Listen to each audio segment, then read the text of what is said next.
ఈరోజు మనం ఈ వీడియోలో రామలింగేశ్వర స్వామి ఆలయంలో గంట ఒక్కసారి కొడితే 108 సార్లు పలుకుతుందిట. దాని గురించి తెలుసుకుందాము. ఏ దేవాలయంలో గంటైనా ఒకసారి మోగిస్తే 2 లేదా 3 పర్యాయాలు ప్రతిధ్వనిస్తుంది.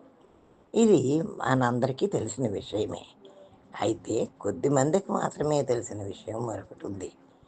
గంటను ఒక్క పర్యాయం మోగిస్తే 108 సార్లు ప్రతిధ్వనించటం ప్రకాశం జిల్లా చినగంజాం మండలం సంతరావూరు గ్రామంలోని శ్రీ పార్వతీ సమేత రామలింగేశ్వర స్వామి ఆలయం గర్భగుడిలోని గంటను ఒకసారి మోగిస్తే ఏకంగా 108 పర్యాయాలు ప్రతిధ్వనిస్తుంది. ఆ ప్రతిధ్వనిలో ఓంకారం స్పష్టంగా వినిపిస్తుంది. కాశీలోని విశ్వనాథుని ఆలయము, సంతరావూరులోని శివాలయంలో ఉన్న గంటలు మాత్రమే ఈ విధంగా ఓంకారాన్ని పలుకుతాయి. ఈ 2 ఆలయాల్లోని గంటలను తయారు చేసిన వ్యక్తి ఒక్కరే.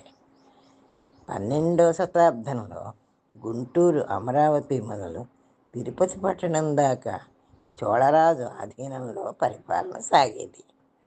చోళరాజు తన హయాంలో ఎన్నో ఆలయాల్ని నిర్మించారు. సంతరావూరు శివారు రామలింగేశ్వర ఆలయంలో గంట, రామలింగేశ్వర ఆలయంలో శ్రీ పార్వతీ సమేత రామలింగేశ్వర స్వామి ఆలయాన్ని నిర్మించారు. ఇక్కడ స్వయంభూ. ఈ ఆలయానికి 2 నందులు, 1 గంట ఉంది. ఈ ఆలయానికి 2 నందులు ఉండటం ఒకటైతే, బయట నుంచి కూడా గర్భగుడిలో దేవుడి కోసం వెలిగించిన దీపాన్ని చూడగలగడం ఈ ఆలయంలోని శిల్ప కళా నైపుణ్యం. ఇదండి గంట గురించి. మీకు ఈ వీడియో నచ్చితే లైక్ చేయండి, షేర్ చేయండి, సబ్స్క్రైబ్ చేయండి.